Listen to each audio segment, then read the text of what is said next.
Unsa tong gibalita? Naghuna-huna ang gobyerno sa Pilipinas nga pangpailan ang mga OFW og kaso kay ngamong dili mag zero remittance from March 28 to April 4. Hala, magbut di ang gobyerno og dili mi magpadala sa mo ang pamilya.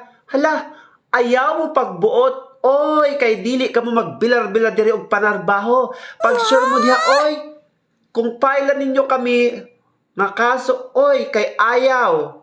Kay ngano, gipailan mo na mo og kaso nga ang among gipang buhis wala man mi kabalog asan nyo dapat. Pagkaan yung mga naong, oy, wala nga ulaw sa inyong mga gipang buhat. Sige, pailimig hurot sa bagay, milyon raman pud ming mga OFD diriya. Pagpailig hurot, dili man kaporsige sa OFD og dili mi magpadala og isa ka semana kay dili man kamo naghago-hago, wala man gani mi mag. Hay nako sis, ako na ang magtutuloy ng paliwanag mo nang maintindihan naman ng mga hindi man magbisaya sis. Kayong mga gobyerno, hoy, Pinoy ako. Kung naisipan yung mag-file ng kaso sa aming mga OFW kapag hindi kami nagpadala ng pera sa loob ng isang linggo, hoy, wala kayong karapatan.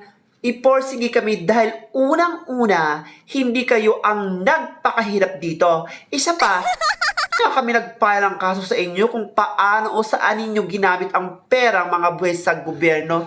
Ang kakapal ng pagmumukha ninyo. In Kapampangan, makapal kayo lupa. Sa Bisaya, baga mugnaong oy.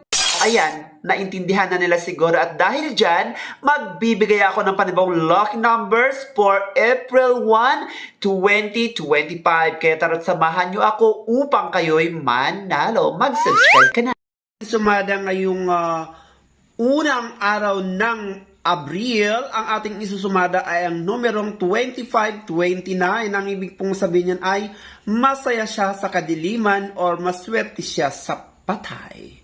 Hello world and hello Philippines! Huwag natin kalimutan na sa pagkaroon ng first ball ay kuha na tayo lagi sa taas, sa gitna at sa baba. Sa second ball, mula baba hanggang gitna. So ito naka-square ay pang second ball.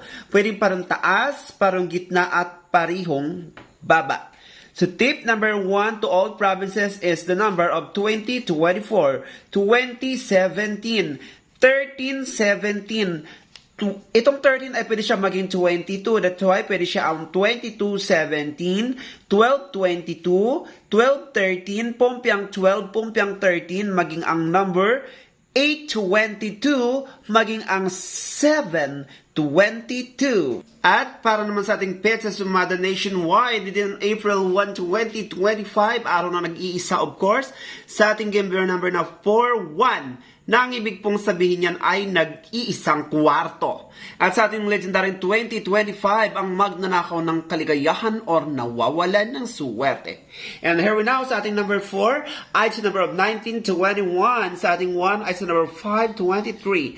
Sa ating namang 20 ay sa number of 1334. Sa ating 25 ay sa number of 1915. So our first lucky number is number 4018. And second lucky number is 2134.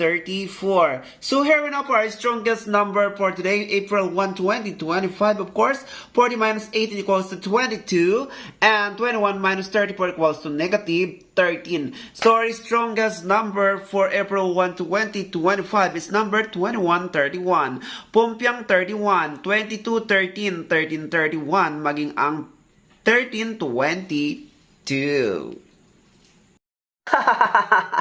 Cravings lang ni Tatay Diggs na Coke Zero. Ang gusto naming ibigay. Kaso, ginalit ninyo OFW. Bibigyan tuloy kayong mga Crocs ng zero remittance.